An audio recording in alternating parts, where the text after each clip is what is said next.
সবাইকে জয় যিশু। প্রভু যিশু খ্রিস্টের শক্তিশালী নামে আমি আপনাদের প্রত্যেককে হৃদয় দিয়ে স্বাগত জানাচ্ছি আমার এই চ্যানেল জীবন্ত ঈশ্বরের মণ্ডলীতে। একমাত্র ঈশ্বরেরই গৌরব হোক, আমেন। তাই তো আমি বারবারই বলে থাকি যে আমাকে লাইক করতে হবে না, কিন্তু সেই সর্বশক্তিমান ঈশ্বরকেই লাইক করুন, কেননা অনন্ত জীবন একমাত্র তারই কাছে ও তারই মাধ্যমে পাওয়া যায়। হালেলুয়া। তাই তো আমার অনুরোধ একটাই, আর তা হলো আপনারা যত বেশি করে সম্ভব এই ভিডিওগুলো শেয়ার করুন, যার ফলে ঈশ্বরের জীবন্ত বাক্যের শিক্ষাগুলো পৌঁছে যাবে নতুন নতুন জায়গার নতুন নতুন মানুষের কাছে। তাই হোক, আমেন। আজকের অনুষ্ঠান শুরু করার আগে আমি কোনো প্রার্থনা করব না, কেননা আজকের বিষয়টাই হলো একটা শক্তিশালী প্রার্থনা।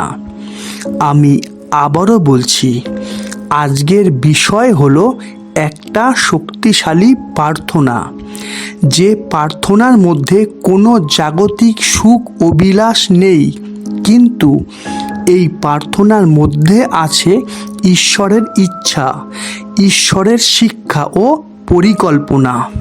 তাই এই প্রার্থনা যদি প্রতিদিন বিশ্বাস সহকারে কেউ হৃদয় দিয়ে করতে পারে, তাহলে অবশ্যই খ্রিস্টের পথে তার বৃদ্ধি হবেই হবে।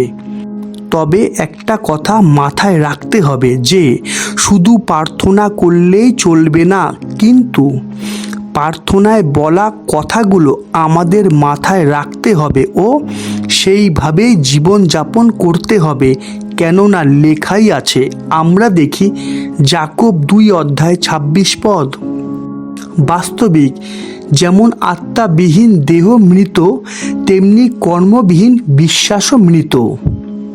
অর্থাৎ প্রার্থনা ও ঈশ্বরের ইচ্ছানুসারে জীবনযাপন করার মাধ্যমেই প্রত্যেকটা মানুষ বিশ্বাসে বলবান হতে পারে।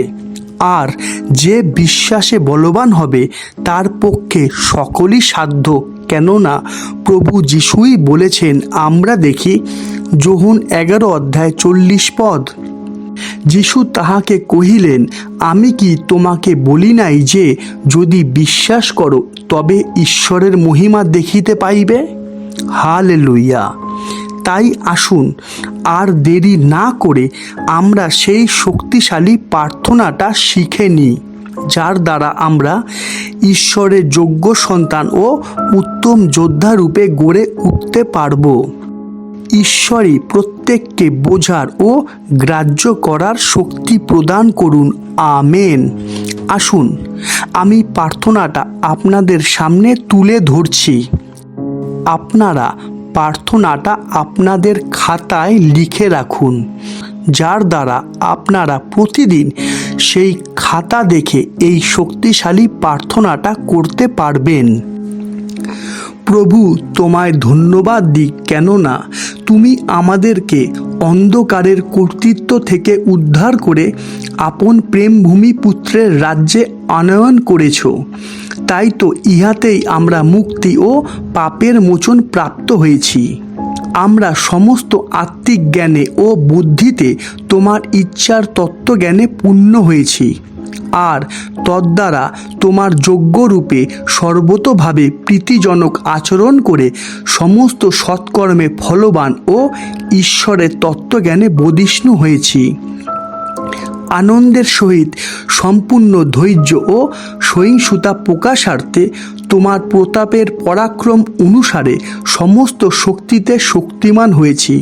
তোমায় ধন্যবাদ করি, তুমি আমাদেরকে দীপ্তিতে পবিত্রগণের অধিকারী অংশী হইবার উপযুক্ত করেছ। প্রভু, আমরা তোমায় ধন্যবাদ করি যে আমরা ঈশ্বর হইতে জাত, তাই তো আমরা জগৎকে জয় করেছি, কারণ আমরা বিশ্বাস করি যে প্রভু যিশু তুমি ঈশ্বরের পুত্র।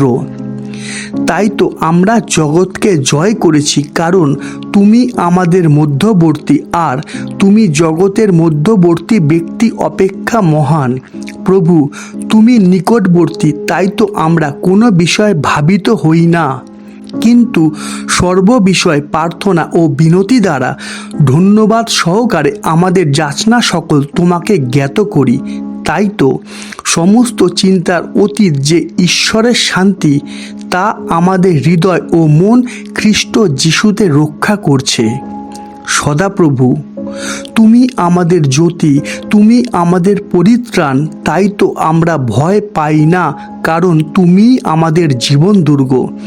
তাই তো তুমি আমাদের সেই যিশু নামে শক্তি দিয়েছ, আর আমরা সেই শক্তিতে সমস্ত কিছুই করতে পারি। প্রভু, তোমায় ধন্যবাদ দিই যে তোমার আশীর্বাদে আমরা প্রেমে সত্যনিষ্ঠ হয়ে সর্ববিষয় তোমার উদ্দেশ্যে বৃদ্ধি পেয়েছি।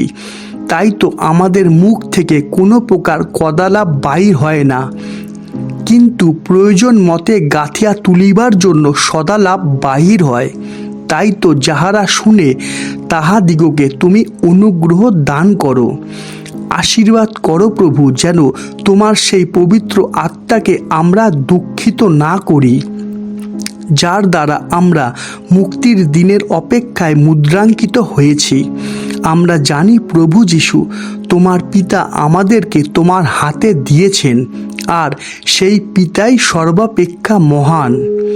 আর এও জানি যে কেহই পিতার হস্ত হইতে আমাদের কেড়ে নিতে পারবে না, কেননা তুমি ও পিতা তোমরা এক, আর তুমি আমাদের দেহ প্রাণ ও আত্মার উপর কর্তৃত্ব করছো। তাই তোমায় ধন্যবাদ। তাই তো খ্রিস্টের শান্তি আমাদের হৃদয় কর্তৃত্ব করছে। আমরা তো তোমারই নিমিত্তে এক দেহে আহুত হয়েছি।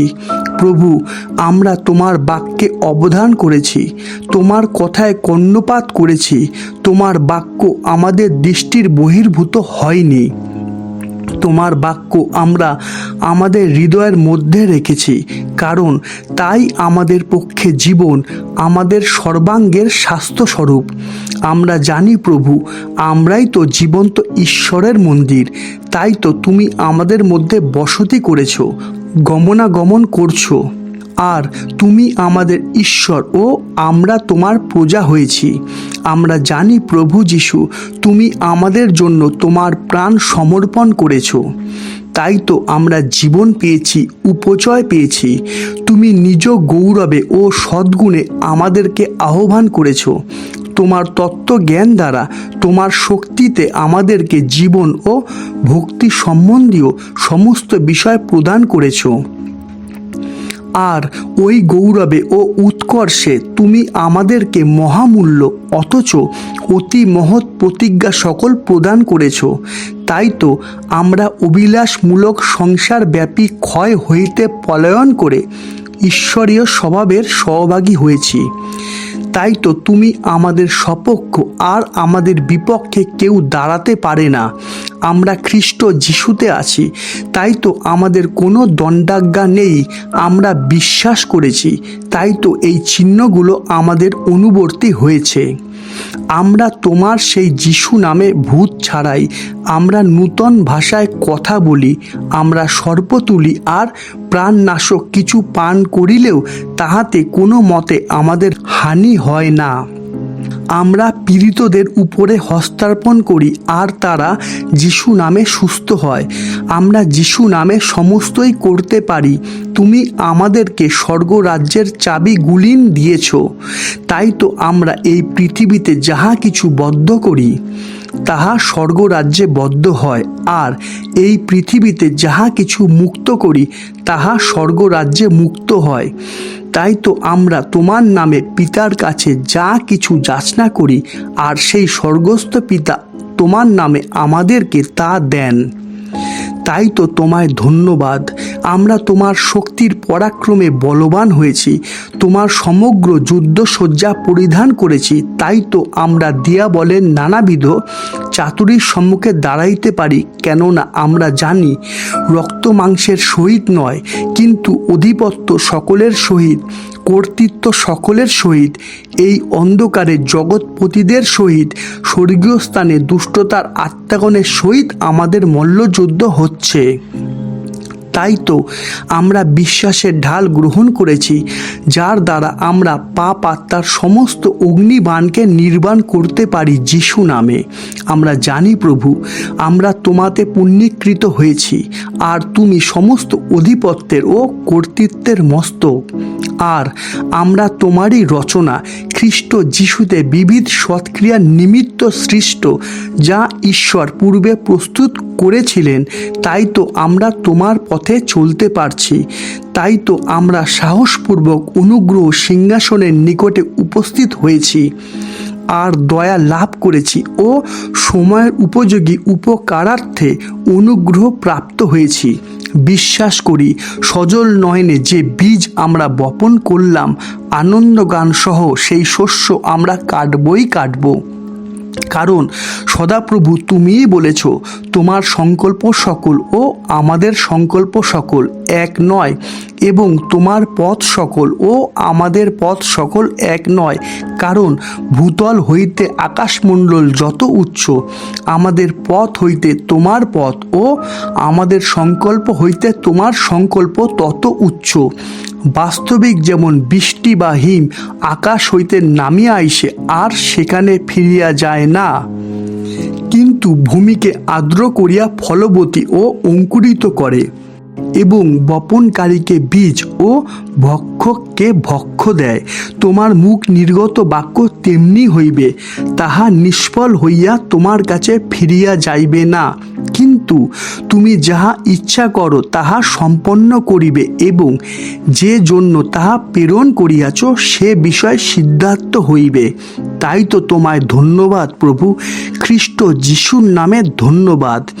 এই প্রার্থনা আমি খ্রিস্ট যিশুর নামে চাইলাম, আমেন।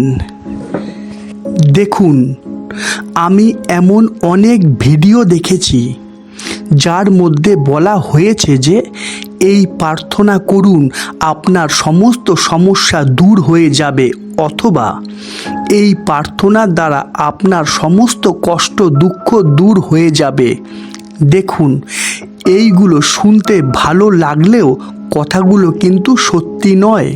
হ্যাঁ, এইগুলো শুনতে ভালো লাগলেও এইগুলো কিন্তু সত্যি নয়।